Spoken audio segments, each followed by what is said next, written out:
اللہ کو مانتے ہیں لیکن ایسا لگتا ہے کہ وہ اللہ کو صرف اپنی ذات تک محدود رکھنا چاہتے ہیں. ہمارا اللہ، فرق کیا ہے اسلام میں اور دوسرے مذاہب میں؟ فرق یہ ہے کہ اسلام یہ کہتا ہے اس اللہ کو مانو جو ایک ہے اور صرف یہودیوں کا رب نہیں، صرف عیسائیوں کا رب نہیں، صرف مسلمانوں کا رب نہیں، بلکہ الحمدللہ رب العالمین، وہ سارے جہانوں کا رب ہے. ایسے رب کو مانو اور وہ ایک ہے، اس کا کوئی شریک نہیں. قل هو اللہ احد اللہ الصمد لم یلد ولم یولد ولم یکن لہ کفوا احد. فرق یہ ہے اسلام کہتا ہے نبوت و رسالت کو مانو، لیکن نبوت و رسالت صرف حضرت موسیٰ اور حضرت عیسیٰ علیہ السلام تک محدود نہ رکھو، اس نبوت و رسالت کو محمد الرسول اللہ کے لیے بھی تسلیم کرو. فرق یہ ہے اسلام کہتا ہے وحی کو مانو، لیکن وحی کو صرف بائبل تک محدود نہ رکھو، بلکہ وحی قرآن کو بھی مانو. قرآن بھی وحی ہے. قرآن بار بار کہتا ہے میں تو وہ کتاب ہوں جو پہلی کتابوں کی تصدیق کرنے والا ہوں، ان کی تکذیب کرنے والا نہیں ہوں. قرآن پہلی ساری کتابوں کی تصدیق کرتا ہے، اور حضور اقدس صلی اللہ علیہ وسلم ساری وحیوں کی اور سارے صحیفوں کی اور سارے نبیوں کی تصدیق فرماتے تھے. کسی ایک نبی کا بھی انکار نہیں کیا، اور سارے رسولوں کو مان لیں تو دنیا سے اختلافات ختم ہو سکتے ہیں. ایک تو وحدت عقیدہ، اگر دوسرے نہ مانے تو کم از کم مسلمانوں کو تو حکم ہے کہ تمہارا عقیدہ ایک ہو، سب کا عقیدہ ایک ہو. اور تہذیبی وحدت یہ بھی حضور کا احسان ہے. اللہ اکبر، بہت بڑا احسان. آپ ذرا غور کیجئے کیسی وحدت قائم کی حضور اقدس صلی اللہ علیہ وسلم نے کہ پوری دنیا میں قرآن پڑھا جاتا ہے تو صرف عربی زبان میں، کسی دوسری زبان میں قرآن کا ترجمہ پڑھا جا سکتا ہے، تفسیر پڑھی جا سکتی ہے، لیکن قرآن کی تلاوت سوائے عربی کے اور کسی زبان میں نہیں ہو سکتی. اور اسے اللہ کا احسان سمجھیں، حضور کا احسان سمجھیں، حضور کی محنت کا نتیجہ سمجھیں، اور قرآن کے ساتھ مسلمانوں کی محبت سمجھیں کہ بعض اوقات خود عربوں میں اتنے اچھے طریقے سے قرآن پڑھنے والے نہیں پائے جاتے جیسے اجمیوں میں عربی زبان میں قرآن پڑھنے والے پائے جاتے ہیں. بسا اوقات جب حفظ کے، قرات کے، تلاوت کے، تجوید کے مقابلے ہوتے ہیں تو پاکستان کے بچے الحمدللہ پوری دنیا میں، سعودیہ تک کے بچوں میں بھی اول پوزیشن حاصل کرتے ہیں. تو پوری دنیا میں قرآن پڑھا جاتا ہے تو عربی زبان میں، نماز پڑھی جاتی ہے تو متعین اوقات میں، ساری دنیا میں فجر کا وقت بھی متعین، ظہر کا وقت بھی متعین، عصر کا، مغرب کا، عشاء کا وقت متعین ہے. حالانکہ ہر ملک کی کچھ مجبوریاں ہیں. بہت سے مسلمان جو امریکہ میں رہتے ہیں، لندن میں رہتے ہیں، فرانس میں رہتے ہیں، ڈیوٹی اور ملازمت کی مجبوریاں ان کی، لیکن وہ مسلمان ہونے کی حیثیت سے پابند ہیں کہ فجر اسی وقت میں پڑھیں جس وقت میں پاکستان کے مسلمان پڑھتے ہیں. ظہر، عصر، مغرب، عشاء، ہر نماز کا وقت متعین. پھر عیدین کو دیکھیں، پوری دنیا میں مسلمان 2 عیدیں کرتے ہیں، ایک رمضان کے بعد عید الفطر اور ایک ذو الحجہ میں عید الاضحیٰ. ایک وحدت پائی جاتی ہے پوری دنیا کے مسلمانوں میں.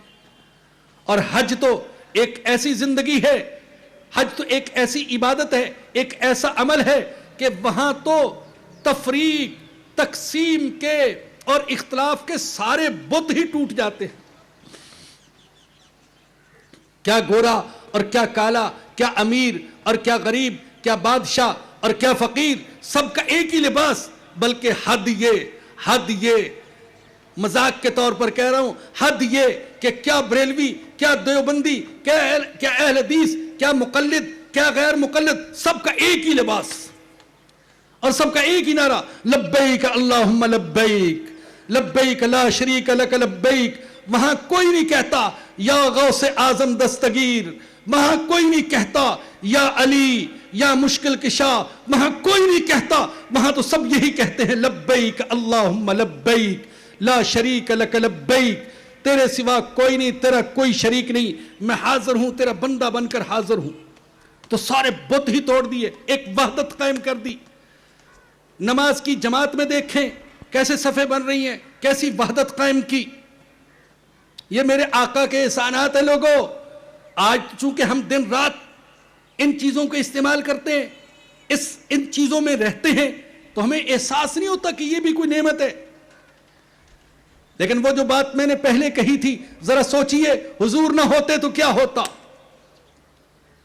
حضور نہ ہوتے تو حج کی عبادت نہ ہوتی، احرام نہ ہوتا، لبیک اللہم لبیک نعرے نہ لگتے، حضور نہ ہوتے تو ایک عقیدہ نہ ہوتا، حضور نہ ہوتے تو جماعت کی صف نہ ہوتی، حضور نہ ہوتے تو امیر و غریب ایک صف میں کھڑے نہ ہوتے، حضور نہ ہوتے تو گورے اور کالے کا فرق نہ مٹا ہوتا۔ تہذیبی وحدت قائم کی۔ آپ اپنی روزمرہ کی زندگی میں دیکھیں کیسی تہذیبی وحدت نظر آتی ہے۔ اللہ اکبر۔ پوری دنیا میں مسلمان جب آپس میں ملتے ہیں تو ساری دنیا کے مسلمان السلام علیکم کہتے ہیں۔ ایسا نہیں ہے کہ پاکستانی کچھ اور کہیں، ہندوستانی کچھ اور کہیں، اور افریقی کچھ اور کہیں، اور امریکی کچھ اور کہے، اور سعودی کچھ اور کہیں۔ نہیں، ہمیں حکم یہ ہے کہ جب ملو السلام علیکم کہو۔ بڑی کوشش کی جا رہی ہے سلام چھوڑ دیں، کچھ اور کہنا شروع کر دیں، ہیلو ہیلو، ہائے بھائی بھائی، یہ وہ پتہ نہیں کیا کیا عجیب طوفان بدتمیزی۔ لیکن نہیں، ایک مسلمان کا کام یہ ہے، ہمیں اسی پر ڈٹے رہنا ہے۔ السلام علیکم ہی کہیں گے، نہ ہائے کہیں گے، نہ بائے کہیں گے، نہ ویلو ہیلو کہیں گے، کچھ نہیں کہیں گے سوائے السلام علیکم کے۔ نہ رام رام، نہ آداب آداب، کوئی لفظ نہیں جچتا السلام علیکم کے مقابلے میں۔ السلام علیکم کے کہنے سے نیکیاں ملتی ہیں، آداب آداب کے کہنے سے نیکیاں نہیں ملتی، ہیلو ہیلو کہنے سے نیکیاں نہیں ملتی، السلام علیکم کہنے سے نیکیاں ملتی ہیں۔ ہیلو ہیلو کوئی دعا نہیں ہے، اور السلام علیکم یہ بہترین دعا ہے، بہترین دعا۔ اللہ اکبر۔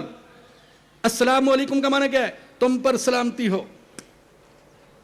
ذرا وسعت میں جائیں، کیا ہے اس کا مطلب بنتا ہے؟ اللہ تمہاری حفاظت کرے، اللہ، اور یہ بہترین دعا ہے، حفاظت کی دعا، عافیت کی دعا۔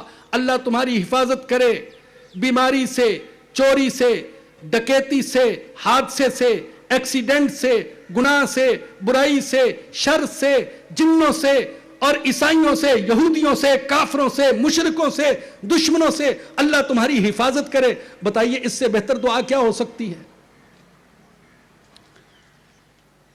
ساری قوموں کے ہاں ایسے الفاظ ملتے ہیں جو باہمی ملاقات کے وقت کہے جاتے ہیں، لیکن آپ غور کر کے موازنہ کر کے دیکھ لیں، السلام علیکم سے بہتر کلمہ کسی قوم کے پاس نہیں ہے۔ یہ معاشرتی زندگی میں دیکھیں، تہذیبی وحدت، السلام علیکم، یہ میرے آقا نے سکھایا، ملو تو سلام کیا کرو۔ اور صحابہ تو کثرت سے سلام کرتے تھے، کثرت سے۔ صحابہ کہتے ہیں یہاں سلام کرتے، پردے کے پیچھے چلے جاتے، دوبارہ آمنا سامنا ہوتا، پھر کہتے السلام علیکم۔ بعض لوگ ایسے ہیں کہ دوسروں کو تو سلام کرتے ہیں، بیوی بچوں کو سلام نہیں کرتے، کہتے ہیں شرم آتی ہے۔ یاد رکھیے یہ بھی بے شرمی کی بات ہے، یہ بالکل غلط بات ہے۔ سید تعالی شاہ بخاری رحمۃ اللہ علیہ نے کسی دیہاتی علاقے میں، پنجاب کے دیہاتی علاقے میں تقریر کی۔ ایک دیہاتی جو جلسے میں شریک نہیں ہو سکا تھا، اس نے دوسرے سے پوچھا جو شریک تھا، شاہ صاحب نے رات کیا بیان کیا ہے؟ کہتا ہے خاک بیان کیا ہے، خاک بیان کیا ہے۔ رات یہ کہہ رہا تھا گھر میں جاؤ تو بیوی بچوں کو بھی سلام کیا کرو۔ ارے بیوی کو سلام کرنے سے بہتر نہیں ہے کہ ہم ڈوب کر مر جائیں؟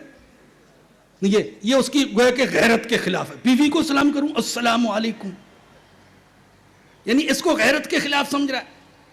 تو بھائی ہمیں اسلام کا حکم دیا، آقا نے فرمایا تم جنت میں نہیں جا سکتے جب تک کہ آپس میں محبت نہ کرو، اور فرمایا کہ تمہیں میں بتاؤں آپس میں محبت کیسے پیدا ہوگی؟ سلام کو عام کرو،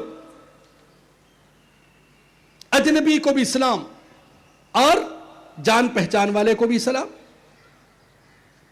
اسی طریقے سے آپ دیکھیں کوئی نعمت ملتی ہے الحمدللہ، پھر ماشاء اللہ، انشاء اللہ، انا للہ و انا الیہ راجعون، لا حول ولا قوت الا باللہ.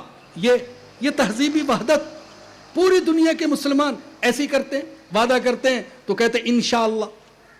لیکن اللہ ہمیں معاف فرمائے، ہم میں سے بعض ایسے ہیں جب کام کرنا نہیں ہوتا تو کہتے ہیں انشاءاللہ کروں گا. یہ جب نہ کرنا ہو تو کہتے ہیں انشاءاللہ کروں گا، اور کرنا ہو تو پھر انشاءاللہ نہیں کہتے. ہاں نہ کرنا ہو تو کہتے ہیں انشاءاللہ. میں نے کہا تھا انشاءاللہ کروں گا، مطلب اگر اللہ نے چاہا ہی نہیں. یہ غلط سوچ ہے. تو بھائی پوری دنیا کے مسلمان انشاءاللہ کہتے ہیں، اور کسی کو دیکھیں نعمت میں دیکھیں تو ماشاءاللہ کہتے ہیں، وہ اچھا لگے تو کہتے ہیں ماشاءاللہ. یہ پوری دنیا کے مسلمان کہتے ہیں. آقا نے فرمایا ماشاءاللہ کہو گے تو جس کو دیکھو گے اس کو نظر نہیں لگے گی. اسی طریقے سے الحمدللہ، کوئی چیز ملے الحمدللہ، کوئی گم ہو جائے، نقصان ہو جائے، انتقال کر جائے انا للہ و انا الیہ راجعون، گناہ کی دعوت ملے لا حول ولا قوت الا باللہ. یہ تہذیبی وحدت قائم کرنے والے کلمات ہیں. الحمدللہ کسی دنیا کے پاس ایسے کلمات نہیں ہیں، ان کا کوئی متبادل بھی نہیں ہے، ہمارے پاس ہے. یہ بھی نعمتیں. اور پھر تہذیبی وحدت کو دیکھیں، ناموں کو دیکھیں. اللہ اکبر، پوری دنیا میں مسلمانوں کے نام محمد، احمد، عبداللہ، عبد الرحمن، عبد الغفار، انس، یونس، یوسف، عیسیٰ، موسیٰ، زکریا، یحییٰ. اللہ اکبر، پوری دنیا میں مسلمانوں کے نام ایک جیسے. حیرت کی بات یہ کہ آپ کو مریم جتنی مسلمانوں کی بیٹیوں کے نام ملیں گے شاید عیسائی